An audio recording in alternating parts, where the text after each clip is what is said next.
Stéphanie Balme, bonjour. Bonjour. Vous avez écrit dans la collection Idées reçues un ouvrage sur la Chine. Quelle est l'idée reçue la plus courante sur la Chine?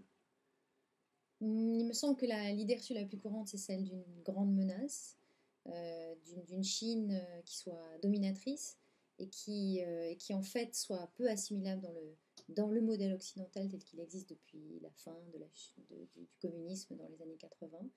Et donc une Chine qui en fait serait prédatrice, achèterait des terres jusqu'en Afrique, concevrait un modèle de développement qui est exactement à l'opposé du modèle occidental et qui refuserait la démocratie. Euh, voilà, cette idée-là me semble la plus évidente. Et à votre sens, quelle idée reçue aimeriez-vous voir disparaître définitivement quant à la Chine? Alors en fait, c'est peut-être moins une idée reçue qu'une approche de la Chine, une approche de ce pays. Euh, C'est-à-dire on a vraiment tendance à manquer d'empathie vis-à-vis de la Chine et à se poser la question de quels sont les besoins fondamentaux de ce pays, pourquoi il a décidé de sortir de la pauvreté, pourquoi il voudrait accéder au développement, quel est son rapport à nous.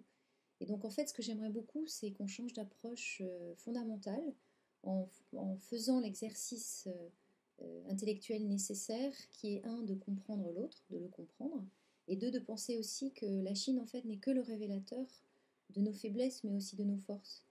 Et que très souvent, on voit trop souvent des gens aborder la Chine en oubliant leurs propres valeurs, des valeurs qui ne suffit pas d'imposer, qu'il suffit de vivre tout simplement en Chine, et c'est ainsi comme ça qu'on se fait accepter. Et donc se dire, voilà, la Chine est une formidable opportunité pour nous, pour penser ou repenser notre projet de société.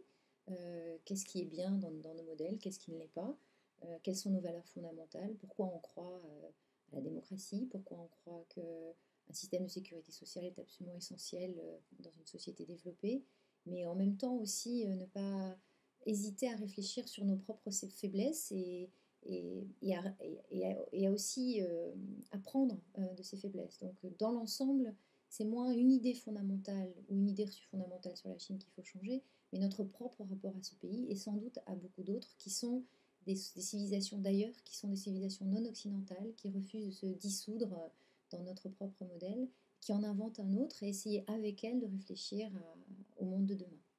Stéphanie Balme, je vous remercie. Je vous en prie.